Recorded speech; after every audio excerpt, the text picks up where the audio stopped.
హిందూ బంధువులందరికీ జై శ్రీరామ్. ఆంధ్రప్రదేశ్ రాష్ట్రంలో 5 ఏళ్ల అణచివేత తర్వాత హిందువులందరూ కూడా చాలా కసితో పోరాటం చేసి అప్పుడున్న క్రైస్తవ ప్రభుత్వాన్ని దింపి ఇప్పుడున్న ప్రస్తుత ఎన్డీఏ గవర్నమెంట్ను గద్దెనెక్కించుకోవటం జరిగింది.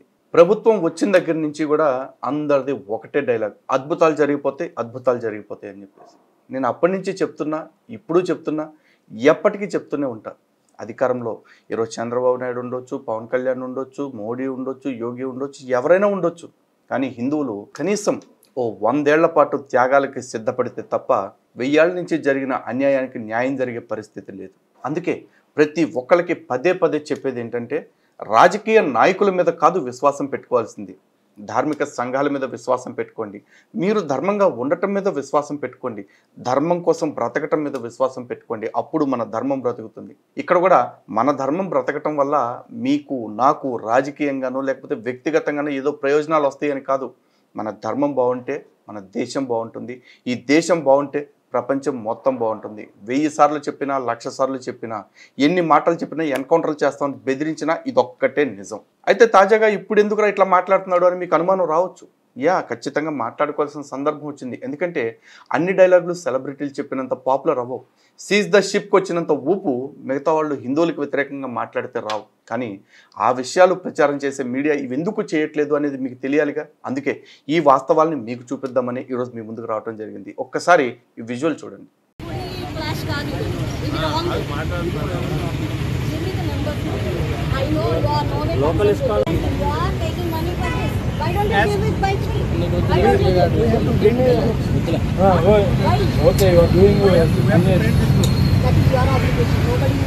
చూశారు కదా, ఈ విజువల్లో ఉన్నవిడ గుంటూరు వెస్ట్ ఎమ్మెల్యే గల్లా మాధవి గారు. తెలుగుదేశం పార్టీ నుంచి ప్రాతినిధ్యం వహిస్తున్నారు. అయితే విచిత్రంగా ఈవిడ రోడ్డు పైన వెళుతుంటేనో లేకపోతే మరేదో సందర్భంలోనూ ఇస్కాన్ వాళ్ళు భగవద్గీతలు అమ్ముతుంటే, ఈ భగవద్గీతలు ఎందుకు అమ్ముతున్నారు, ఇక్కడ మీకు ఎవరు పర్మిషన్ ఇచ్చారు అంటూ మాట్లాడుతున్నారు. అలాగే ఇక్కడైనా ప్రాపర్ పర్మిషన్ తీసుకుని స్టాల్ పెట్టుకుని అమ్ముకోండి అంటున్నారు. నాకు అర్థం కావట్లేదు. ప్రపంచవ్యాప్తంగా భగవద్గీత పట్ల ప్రచారాన్ని కల్పిస్తూ ఉంది ఇస్కాన్ సంస్థ. ఈరోజు భారతదేశంలో, ఈరోజు ఆంధ్రప్రదేశ్లో, ఈరోజు అమరావతి చుట్టుపక్కల కొత్తగా మొదలుపెట్టిన పని కాదు. కానీ గల్లా మాధవి గారు నిన్న మొన్న ఎమ్మెల్యే అయ్యారు. ఈవిడ ఎమ్మెల్యే అయ్యారు కాబట్టి ఇప్పుడు వాళ్ళందరికీ కొత్త రూల్స్ వస్తాయా? లేదు, రూల్స్ ప్రకారమే చూసుకుంటే ఈరోజు భగవద్గీతను వీళ్ళేమి ఫ్రీగా పంచట్లా, అమ్ముతున్నారు. ఎంత మూల్యానికి అమ్ముతున్నారు అంటే, వాళ్ళకి ఎంతైతే ముద్రణకి ఖర్చు అయిందో దాని మీద కొద్ది లాభం మాత్రం పెట్టుకుని అమ్ముతున్నారు. ఎందుకంటే అనేక చోట్ల ఈ భగవద్గీతల్ని ఉచితంగా పంచుతున్నారు విదేశాల్లో. కానీ ఇదే భారతదేశంలో మరి మెజారిటీలైన హిందువులు ఉంటున్న మన దేశంలో, మన రాష్ట్రంలో, మన ఊర్లలోకి అచ్చోసిన ఆంబోతుల్లాగా వచ్చేసి ఈ దేశానికే సంబంధం లేని పుస్తకాలని తీసుకొచ్చేసి నల్లట్ల పుస్తకాలని, పచ్చట్ల పుస్తకాలని పుక్కట్లో పంచుతూ ఉన్నారు. మరి అప్పుడెప్పుడు గల్లా మాధవి గారు కానీ లేకపోతే మరో పాలిటీషియన్ కానీ వచ్చి అడ్డుకోవటం నేను ఎక్కడ చూడలేదు. గల్లా మాధవి గారు కాదు, అంతకుముందు క్రైస్తవ పార్టీగా చెప్పుకున్న వైఎస్ఆర్సీపీ వాళ్ళు కూడా ఈరోజు ఇస్కాన్ అడ్డుకున్నట్టు నేను ఎక్కడ చూడలే. ఇన్ఫ్యాక్ట్ ఇస్కాన్ భగవద్గీతల్ని టీటీడీ ద్వారా వితరణ చేపిస్తాం 1 కోటి భగవద్గీతలని భువన్ కరుణాకర్ రెడ్డి చైర్మన్గా ఉన్నప్పుడే ప్రకటించారు. అయినా భగవద్గీతలో మీరు అంత భయపడిపోయి అమ్మో ఇది ఇక్కడ రోడ్ల మీద అమ్మేస్తున్నారా అంటానికి ఏంటండి, అదేనా మారణయుధమా? కాదుగా, ధార్మిక గ్రంథమేగా. అండ్ మోరోవర్ మిగతా మత గ్రంథాల్లో చెప్పినట్టు నా దేవుడిని పూజించకపోతే చంపే నరకే అని చెప్పే మత గ్రంథం కూడా కాదు కదా. నన్ను ఎవరెవరు ఏ రూపాల్లో తెలియగోర్చున్నారో నేను వాళ్ళని ఆయా రూపాల్లో అనుగ్రహిస్తాను అంటూ సింగులారిటీ అండ్ టాలరెన్స్ వీటిల్నే కదా చూపిస్తూ ఉంది ఆ గ్రంథం.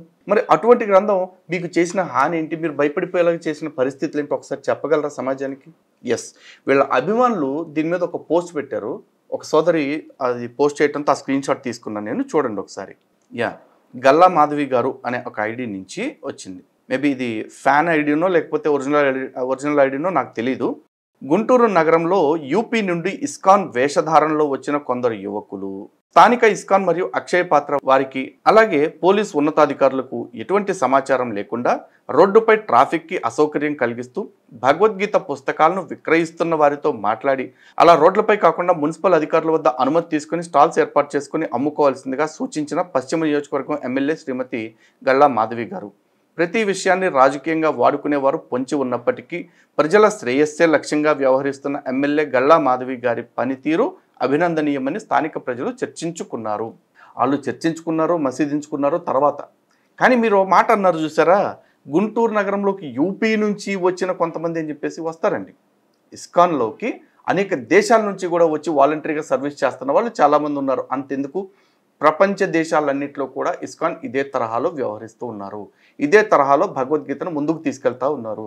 దీనివల్ల ట్రాఫిక్కి అసౌకర్యం అన్నది చూసారా? ఎస్, ట్రాఫిక్ అసౌకర్యం ఎక్కడొస్తుందంటే రోడ్లపైన నమాజులు చేస్తున్నప్పుడు వస్తుంది. రోడ్లపైన సెమీ క్రిస్మస్ వేడుకల పేరుతోటి రేపటి నుంచి పెడతారు చూడండి. బహుశా 1-2 సెమీ క్రిస్మస్ వేదికలకి మీ ఎమ్మెల్యే గల్లా మాధవి గారు కూడా వెళ్ళొచ్చు, వెళ్ళనివ్వండి. ఒక ప్రజాప్రతినిధిగా తనకుండే హక్కు అది. కానీ ఇస్కాన్ విషయంలో మాట్లాడినప్పుడు ట్రాఫిక్ జామ్ అని ఇంకెప్పుడు మాట్లాడాలో తెలుసా? మొన్న వరదలు వచ్చినప్పుడు దాదాపు 20 లక్షల మందికి ఆహార పొట్లాలు ఇచ్చారు చూసారా? అప్పుడు అనాల్సింది, ఎవడి పర్మిషన్ తీసుకుని మీరు ఉచితంగా ఆహారాన్ని ఇస్తున్నారు, మీరు ఒక స్టాల్ పెట్టుకుని అక్కడికి వరద బాధితులందరినీ వచ్చి తీసుకోమనండి అని చెప్పాల్సింది. నాకు అర్థం కాదు ఏంటంటే పవన్ కళ్యాణ్ గారు అసలు సనాతన ధర్మానికి అన్అపాలజెటిక్ సనాతని అని చెప్పేసి చెప్పారు కదా. ఏరి సార్, ఒకసారి రండి దయచేసి, మీ కూటమి ప్రభుత్వమే కదా, మీరు వచ్చి ఒక మాట చెప్పండి. అండ్ నరేంద్ర మోడీ గారు ఒక్కసారి కల్పించుకోండి సార్. మీరు ఇస్కాన్కి బంగ్లాదేశ్లో రక్షణ లేదంటూ మా వాళ్ళు చాలా బాధపడిపోతూ ఉన్నారు, భారతదేశంలో కూడా రక్షణ లేదన్న విషయం చెప్పండి. అలాగే బైబిల్ ప్రచారం చేసుకోవచ్చు, ఈ దేశంలో ఖురాన్ ప్రచారం చేసుకోవచ్చు, కానీ భగవద్గీత ప్రచారం చేసుకోవాలంటే మాత్రం పోలీస్ పర్మిషను, మున్సిపల్ పర్మిషను, చివరికి ఎమ్మెల్యేల దగ్గర కూడా పర్మిషన్ తీసుకోవాలన్న మాట చెప్పండి. ఏంటి హిందువుల బతుకు ఇంత దరిద్రం ఈ దేశంలో? అంటే ఆర్టికల్ 25 ఏమైపోయింది సార్? ఆర్టికల్ 25 అన్ని మతాలకే ఉంది, హిందువులకి లేదు, వర్తించట్లా. మత స్వేచ్ఛ ఆర్టికల్ 25 పెద్ద మాటలు అయిపోతున్నాయి కదా. చెప్తా, పవన్ కళ్యాణ్ గారు, చంద్రబాబు నాయుడు గారు, నరేంద్ర మోడీ గారు, మా బతుకులకి ఆర్టికల్ 19(1)A అంటే freedom of speech and expression, ఇది కూడా పోతుంది. మాకు మాత్రమే పోతుందండి. ఎందుకంటే మా గుడికి వెళ్ళినప్పుడు మా గుళ్ళో మేము బైక్ పార్కింగ్ నుంచి మళ్ళీ బయటకు వచ్చి ప్రసాదం కొనుక్కునేదాకా ప్రతిదీ కొనుక్కునే తింటున్నాం, ప్రతిదానికి టికెట్ ఖర్చు పెడుతున్నాం. అయినా కూడా మా డబ్బుల మీద మీరే అజమాయిషీ చేస్తూ మా కానుకలు ప్లేట్లో వేయాలా, హుండీలో వేయాలా, కుండీలో వేయాలా కూడా మీరే డిసైడ్ చేస్తున్నారు.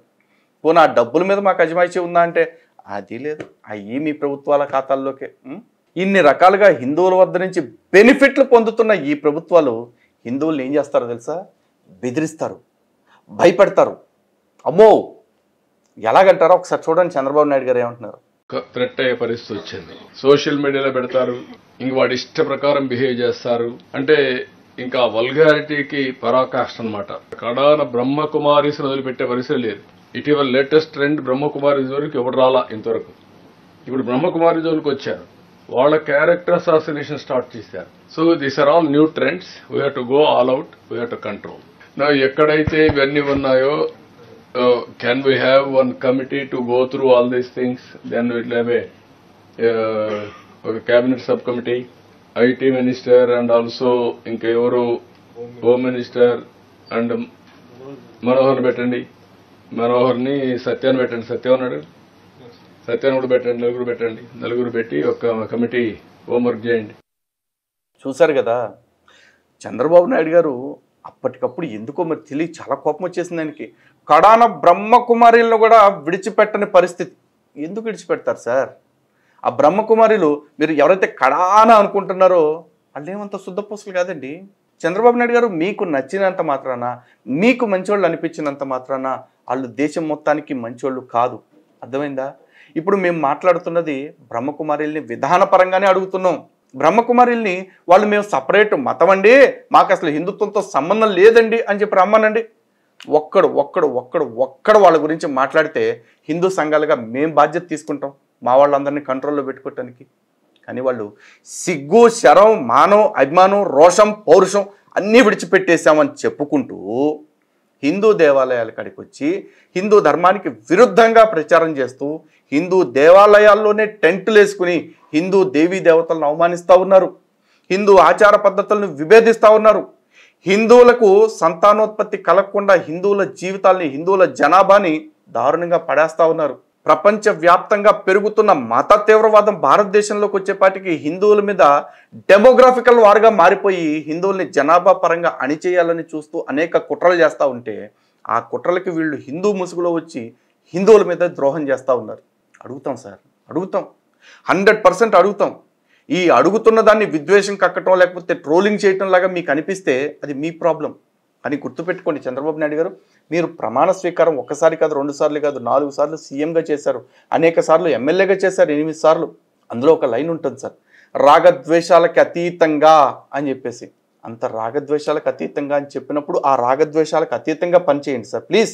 ఎందుకంటే మీకు బ్రహ్మకుమారిల పట్ల సాఫ్ట్ కార్నర్ ఉంది కాబట్టి ఆ సాఫ్ట్ కార్నర్ బేస్ చేసుకుని నేను ఇష్టపడుతున్న బ్రహ్మకుమారిలకు వ్యతిరేకంగా ఎవరైనా మాట్లాడితే వాళ్ళని వేధిస్తాము, విసిగిస్తాము, కేసులు పెడతాం, లోపలేస్తాం అని మాట్లాడితే చంపేయండి సార్.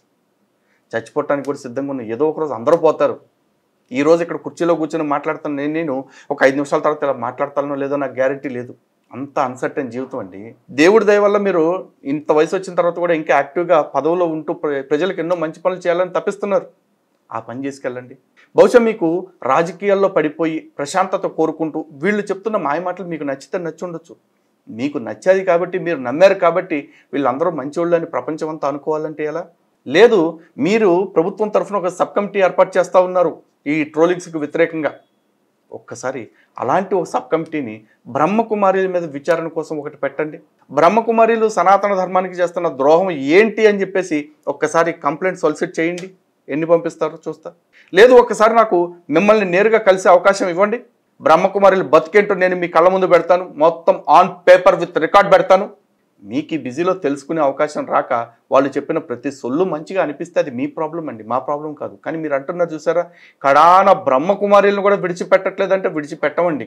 ఎందుకంటే వాళ్ళు సనాతన ధర్మానికి అంత తీవ్రమైన ద్రోహం చేస్తున్నారు. మేము ఇక్కడ ఉన్నది సనాతన ధర్మాన్ని కాపాడుకోవటం కోసమే. ఈ బ్రహ్మకుమారిలను లేకపోతే ఇంకో బొచ్చు కుమారులను టార్గెట్ చేయడానికి కాదు. కానీ మా ధర్మాన్ని కాపాడుకునే క్రమంలో బయటోడికి ఎలా సమాధానం చెప్తామో హిందూ ముసుగులో వస్తున్న ఇలాంటి వాళ్ళకు కూడా అంతకంటే స్ట్రాంగ్గానే సమాధానం చెప్తాం. ఒక్కసారి వాళ్ళకి సిగ్గు శరం ఏమన్నా ఉంటే మాతో నేరుగా పబ్లిక్ డిబేట్ కూర్చోమనండి. మేము రాసిన ప్రతిదీ కరెక్టే, మా పుస్తకాల్లో ఉన్నదంతా సనాతన ధర్మం, సనాతన ధర్మంలో ఉన్నదే అబద్ధం అని చెప్పేసి నిరూపించమనండి. ఏ సనాతన ధర్మం ప్రకారం మొగుడు పెళ్ళాలు అన్నయ్య అక్కయ్య అనుకోవాలో చెప్పమనండి. ఏ సనాతన ధర్మం ప్రకారం లక్ష్మీనారాయణలు అంటే కేవలం భూమి మీదకి వచ్చి పాలించిన రాజు రాణి అని మాత్రమే అంటున్నారో చెప్పమనండి.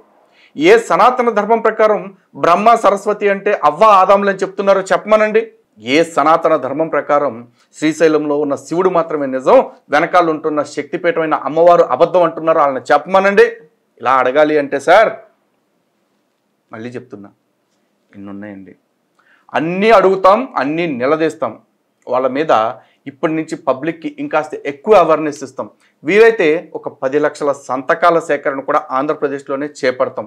వీళ్ళకి వ్యతిరేకంగా వీళ్ళికపై హిందూ దేవాలయాల్లోకి రావటానికి వీల్లేదు బ్రహ్మకుమారిలు.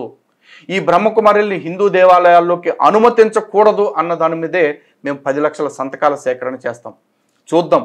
మీరు ట్రోలింగ్ అన్నారు కదా, ఈ రోజు నుంచి బ్రహ్మకుమారిల మీద ఒక యుద్ధాన్ని ప్రకటిస్తున్నాం. చట్టపరంగా తేల్చుకుంటాం. చూసుకుందాం.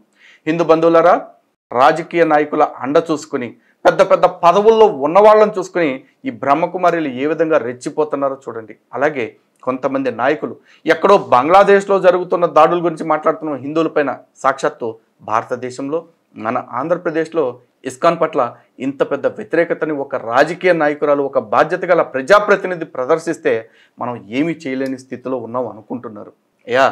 చంద్రబాబు నాయుడు గారికి కావచ్చు, లేకపోతే మీ పార్టీ యంత్రాంగానికి కావచ్చు, ఎన్డీఏ కూటమి నేతలందరికీ ఇర్రెస్పెక్టివ్ ఆఫ్ 3 పార్టీస్ నేను చెప్తా ఉన్నాను, మేము హిందుత్వం కోసం పనిచేయడానికి వచ్చాం. ఈ హిందుత్వానికి విఘాతం కలుగుతుంది ఎవరి వల్ల అయితే వాళ్ళందరినీ కూడా నిలదీయడానికి సిద్ధంగా ఉన్నాం. చూద్దాం దీన్ని ఏ విధంగా రెక్టిఫై చేసుకుంటారా, లేకపోతే వాళ్లకున్న పదవి అహంకారంతో దీన్ని తప్పుని సమర్థించుకునే ప్రయత్నం చేసుకుంటూ ముందుకెళ్తారా? ఏది ఏమైనా మేము మాత్రం ప్రజా పోరాటంలోకి రావడానికి మాకు మంచి మార్గం చూపించారు చంద్రబాబు నాయుడు గారు. మరొకసారి మీకు ధన్యవాదాలు తెలియజేసుకుంటున్నాం. బ్రహ్మకుమారిల విషయంలో సోషల్ మీడియా పోస్టులు మాత్రమే కాదు, క్షేత్రస్థాయిలో ఈ సంతకాల సేకరణ చేసి నేరుగా ప్రధానమంత్రికి పంపడం కూడా జరుగుతుంది. చూద్దాం ఏం జరుగుతుందో. జై శ్రీరామ్. భారత్ మాతాకి జై.